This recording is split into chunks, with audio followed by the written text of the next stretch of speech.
Incroyable, le jeu Sora vient d'annoncer plein de changements à venir dans son jeu, je te fais le résumé.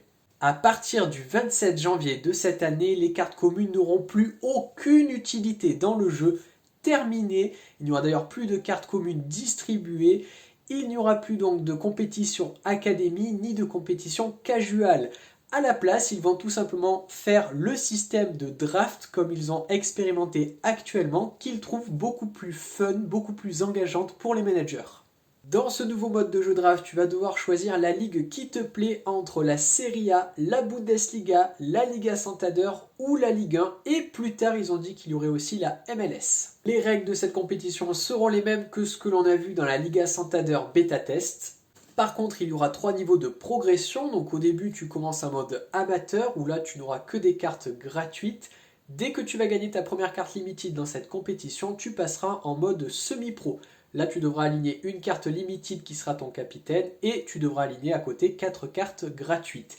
Et enfin, tu basculeras en mode, cette fois, pro, où là, il faudra aligner une équipe de 4 limited plus une carte gratuite ou de 5 limited, tout en sachant que la moyenne de scoring sur les 15 derniers matchs de toute l'équipe ne doit pas dépasser 270 points. Ces compétitions, comme d'habitude, permettront de gagner des cartes Sorare, mais aussi ce qu'ils appellent des Sorare Coins que tu pourras utiliser dans la boutique. En parallèle de ceci, ils vont lancer aussi des compétitions limited qui seront basées exclusivement sur la Ligue 1, sur la Serie A, sur la Bundesliga et sur la Liga Santander. Il y aura des cartes à gagner, mais aussi des expériences dans la vraie vie. Ensuite, ils ont dit qu'ils allaient garder les compétitions habituelles, c'est-à-dire la All-Star, la Champion Europe, l'America, la Kick-Off aussi est conservée. Et ils vont rajouter 3 compétitions capées avec différents degrés. La première, c'est la cape 220 où tu pourras aligner une carte de la rareté inférieure. Donc par exemple, si tu joues en limited, tu pourras aligner une carte commune. À la clé, tu ne pourras gagner que des cartes de la rareté dans laquelle tu joues. Puis il y a la fameuse cape 240 où là tu gagneras de l'éther mais aussi des cartes de la rareté supérieure si tu finis dans les meilleures. Et enfin la cape 270 où là ils ont dit qu'on pouvait gagner des cartes d'une rareté très très haute.